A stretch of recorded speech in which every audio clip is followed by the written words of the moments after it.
Hello, good morning बच्चों। आज की क्लास कक्षा 7 के लिए मैथ से अभ्यास 7D वाणिज्य गणित में बच्चों इस बार हम लाभ हानि के प्रश्नों को हल करना सीखेंगे और समझेंगे कि ऐसी कौन कौन सी समस्याएं होती हैं जो हमें दैनिक जीवन में अगर मिल जाएं तो उनका हम हल किस प्रकार निकालेंगे। ठीक है बच्चों, ये वीडियो आपके लिए पार्ट 1 के रूप में है, पार्ट 2 जल्दी ही आएगी। देखो बच्चों, लाभ की स्थिति में क्या होता है, हमें लाभ कब मिलेगा? जब हम कम मूल्य में खरीदेंगे और ज़्यादा में बेचेंगे। तो पहले तो आप ये समझो, जो खरीदा वाला मूल्य होता है उसे हम क्रय मूल्य कहते हैं और जिस मूल्य पर हम सामान को बेचते हैं उसे हम विक्रय मूल्य कहते हैं। तब लाभ हमें क्या मिल जाएगा? लाभ बराबर विक्रय मूल्य माइनस क्रय मूल्य। और विक्रय मूल्य क्या होता है? क्रय मूल्य प्लस लाभ होता है। और क्रय मूल्य क्या होता है? विक्रय मूल्य माइनस लाभ। विक्रय मूल्य में से जब हम लाभ को घटा देंगे तो वो हमारा क्रय मूल्य आ जाएगा। प्रतिशत लाभ क्या होता है? प्रतिशत लाभ बराबर लाभ गुणा 100 बटे क्रय मूल्य। ऐसे ही हानि की स्थिति में क्या होता है? हानि बराबर क्रय मूल्य माइनस विक्रय मूल्य। मतलब हमने जो खरीदा उससे कम मूल्य में बेचा, तब मुझे हानि हो जाएगी। विक्रय मूल्य तब क्या निकलेगा? क्रय मूल्य माइनस हानि, उसमें से हानि को घटा देना होगा। क्रय मूल्य बराबर क्या हो जाएगा? विक्रय मूल्य प्लस हानि। ठीक है, अब हानि प्रतिशत क्या मिलेगा? हानि प्रतिशत बराबर हानि गुणा 100 बटे क्रय मूल्य। तो ये बात आ गई समझ में? बच्चों, इस वीडियो में हम अभ्यास 7D के इन 4 प्रश्नों को हल करना सीखेंगे बारी बारी से। ठीक है बच्चों, पहला प्रश्न है, मोहन ने एक टेलीविज़न सेट 10,200 रुपये में खरीद कर 2 वर्ष बाद 11,730 में बेच दिया। उसे कितने प्रतिशत लाभ या हानि हुई? तो हम पहले देखेंगे टेलीविज़न का क्रय मूल्य कितना है। 10,200 इतने में उसने खरीदा था। टेलीविज़न का विक्रय मूल्य कितना है? 11,730 इतने में उसने बेचा था। तो आप देख रहे हो, जब बेचा हुआ मूल्य ज़्यादा है तो लाभ ही मिलेगा, है ना? तो लाभ बराबर क्या फार्मूला लगा देंगे? विक्रय मूल्य माइनस क्रय मूल्य। ठीक है, विक्रय मूल्य कितना है? 11,730 और क्रय मूल्य कितना है? 10,200। ठीक है, तो घटाया, आप भी घटा लो ऐसे। ठीक है, 0 में से 0, 3 में से 0 गया 3, 7 में से 2 गया 5 और 1 और ये 0। कितना मिला? 1,530 रुपये का हमें लाभ मिला। ठीक है, अब लाभ प्रतिशत का फार्मूला लगा लो। लाभ प्रतिशत बराबर लाभ गुणा 100 बटे क्रय मूल्य। ठीक है, लाभ प्रतिशत बराबर कितना हो गया? लाभ हमें कितना मिला है? 1,530 गुणा 100 बटे क्रय मूल्य कितना है? 10,200 लिख दिया। ठीक है, अब 2 जीरो से ये 2 जीरो काट दो। अब 102 हम देख रहे हैं, अगर मैं 15 से इसे गुणा कर दूं, 102 में अगर मैं 15 से गुणा कर दूं तो 15 दूनी 30 और 15 इक्का 15। तो क्या निकल के आया? आंसर 15 निकल के आया। तो कितना लाभ हुआ उसे? 15%। आंसर क्या बनेगा? मोहन को कितना लाभ मिला? बोलो, कितना लाभ मिला? 15% लाभ मिला। ठीक है बच्चों। दूसरा प्रश्न है, एक व्यापारी ने 10 बैल 3 लाख रुपए में खरीदे। यदि उसे 24,000 रुपये प्रति बैल के हिसाब से बेचना पड़ा तो उसका प्रतिशत लाभ या हानि ज्ञात कीजिए। ठीक है, अब हम क्या करेंगे, एक व्यापारी ने 10 बैल खरीदे 3 लाख रुपए में, तो एक बैल कितने में खरीदा, है ना? तो 10 से भाग लगा देंगे। 10 से भाग लगाया तो 1 जीरो से 1 जीरो कट गया। कितना बचा? 30,000। अब क्रय मूल्य क्या बन गया? 30,000 रुपये। और विक्रय मूल्य कितना है? कितने में बेचा उसने एक बैल? 24,000 रुपये में। ये उसका विक्रय मूल्य निकल के आ गया।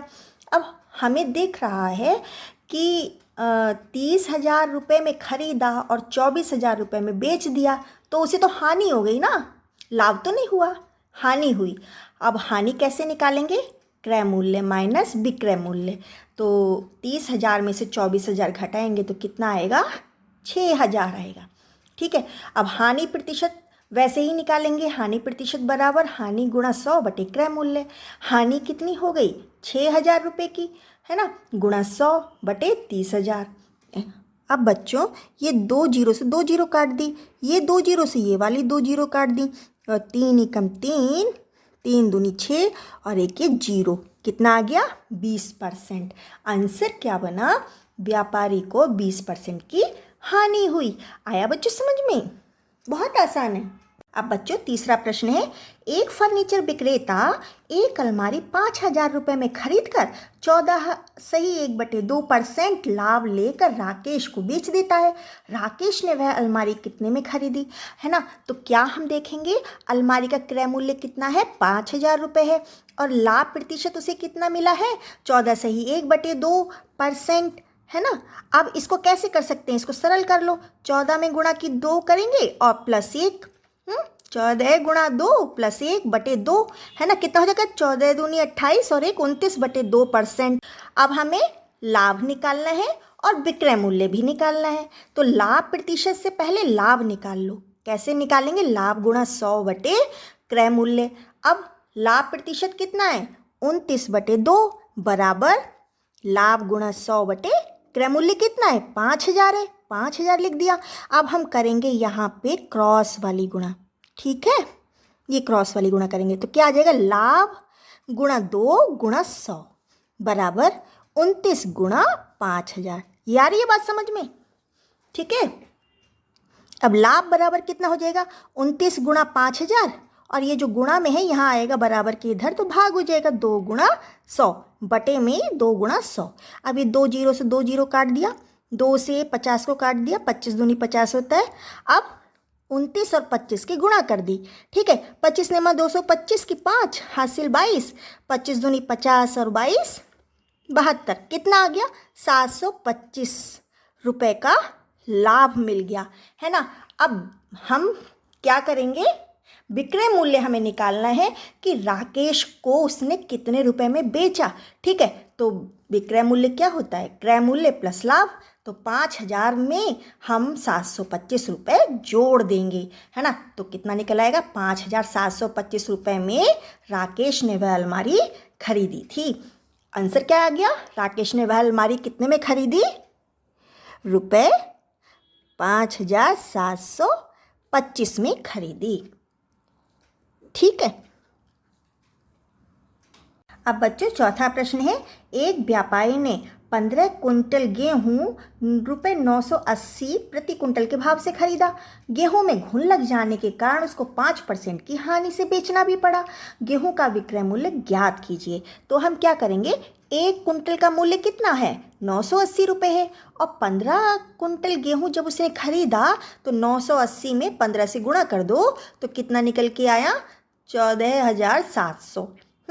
अब हमें हानि निकालने के लिए हानि परसेंट का फार्मूला लगाएंगे, तो क्या हो जाएगा, हानि गुणा 100 बटे क्रय मूल्य। हानि परसेंट कितनी है, 5, हानि गुणा 100 बटे 14,700। अब हम क्या करेंगे, इसका भी बटे 1 कर देते हैं और क्रॉस वाली गुणा कर देते हैं, ठीक है। तो क्या हो जाएगा, हानि गुणा 100 गुणा 1 बराबर 5 गुणा 14,700। अब हानि जो गुणा में है वो भाग में आ जाएगा, ठीक है। तो हानि बराबर कितना हो जाएगा, 5 गुणा 14,700 बटे 100 गुणा 1। तो एक तो इतना मायने रखता नहीं है ना, क्या हो जाएगा, 2 जीरो से 2 जीरो कट गया। अब नीचे कुछ नहीं बचा, 5 की गुणा 147 में कर लो, ठीक है ना। 5 सत्ते 35 हासिल 3, 5 चौक 20, 20 3 23 की 3 हासिल 2, 5 एकम 5 2 7, कितना आया, 735 रुपये। देखो बच्चों, अब हमें जब 735 रुपये की हानि मिल गई तब विक्रय मूल्य मेरा क्या निकल के आएगा, क्रय मूल्य में से मैं हानि घटा दूं, ठीक है। तो क्रय मूल्य मेरा कितना है, 14,700 रुपये, इसमें से मैंने 735 रुपये घटा दिए, ठीक है। आप घटा के देखो, 10 में से 5 गया 5, 9 में से 3 गया 6, 16 में से 7 गया 9, यहाँ 3 बचा और 1, कितना आया, रुपये 13,965। ये उसका विक्रय मूल्य हो गया। तो आंसर क्या बना, व्यापारी के 15 कुंटल गेहूं का विक्रय मूल्य कितना होगा, रुपये 13,965 रुपये होगा। ओके बच्चों, ऑल द बेस्ट।